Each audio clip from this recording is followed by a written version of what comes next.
প্রশ্ন সবই ভালো, যেমন ধরেন আমাদের প্রশ্ন আসে সবার সময়, ছোট একটা বাচ্চা তার হার্ট ভালো কিনা, ইয়াং ম্যান যুবক তার হার্ট ভালো কিনা, আমি বয়স্ক হয়ে গেছি আমার হার্ট ভালো কিনা বুঝবো কীভাবে? ছোটো বাচ্চারা দেখবেন যে বুক ধরপড় করে, খেলাধুলা করতে চায় না, অন্য বাচ্চাদের সাথে হাঁটতে পারে না, নিঃশ্বাসে কষ্ট হয়, খেলতে যেতে চায় না, স্কুলে বকা খায়, খেলাধুলা করে না বলে, পড়াশোনা ভালো হয় না বলে। তো একটা কারণ হতে পারে। আরেকটু বড় হলে দেখা যায় যে রুগী নিজেকে রুগী মনে করছেন না, কিন্তু তার বুক ধরপড় করছে, কিংবা মাথায় ব্যথা হয়েছে, উনি একটু ব্যথার ওষুধ খেয়ে নিলেন, একটু চা কফি খেয়ে নিলেন, হ্যাঁ, কিন্তু ঘুম হচ্ছে না, কিংবা হঠাৎ করে রেগে যান, এসব উচ্চ রক্তচাপের একটা লক্ষণ এবং উপসর্গ। আর বুকে যদি ব্যথা হয় তাহলে বুঝতেই পারি যে হার্টে ব্যথা।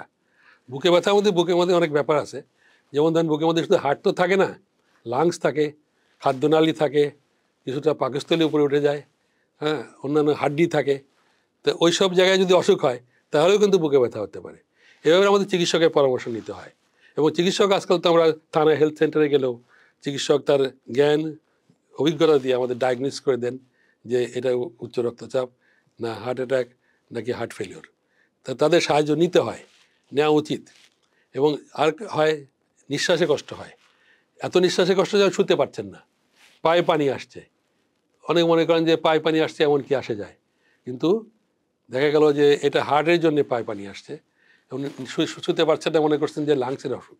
আসলে লাংসে হাঁপানি হতে পারে, কিন্তু হাঁপানির সাথে সাথে হার্ট ফেলিওরও হতে পারে। এ ব্যাপারে আমরা এই উপসর্গগুলো যদি ভালো মনে রাখি এবং লক্ষণগুলো মনে রাখি, চিকিৎসকের পরামর্শ নেই এবং আধুনিক ল্যাবরেটরি হেল্প নেই, ইসিজি করি, পরীক্ষা করি, তাহলে কিন্তু আমরা এই হৃদরোগ সম্পর্কে সম্যক অবগত হতে পারি। এখন মনের মধ্যে প্রশ্ন আসে, আমাদের কি কি পরীক্ষা করলে আমরা এই রোগ নির্ণয় করতে পারি?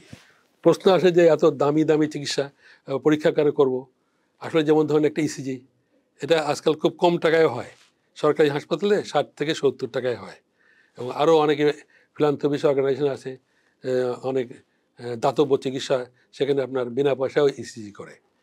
তারপরে একটু রক্ত পরীক্ষা করা যায়, রক্ত পরীক্ষা, সুগার পরীক্ষা আজকাল 50-60 টাকাও করা যায়, সুগার পরীক্ষা। সেরকম আরেকটু পরীক্ষা টাকা পয়সা খরচ করে কোলেস্ট্রল পরীক্ষা করা যায়।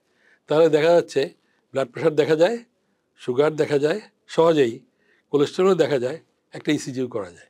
তাহলে এই সাধারণ পরীক্ষাগুলো করে আমরা করতে পারি। এর পরবর্তীতে চিকিৎসকের পরামর্শে আমরা ইকোকার্ডিওগ্রাফি, ইটিটি, অ্যাঞ্জিওগ্রাম পর্যন্ত করতে পারি। এগুলো করে রোগ নির্ণয় করা সম্ভব।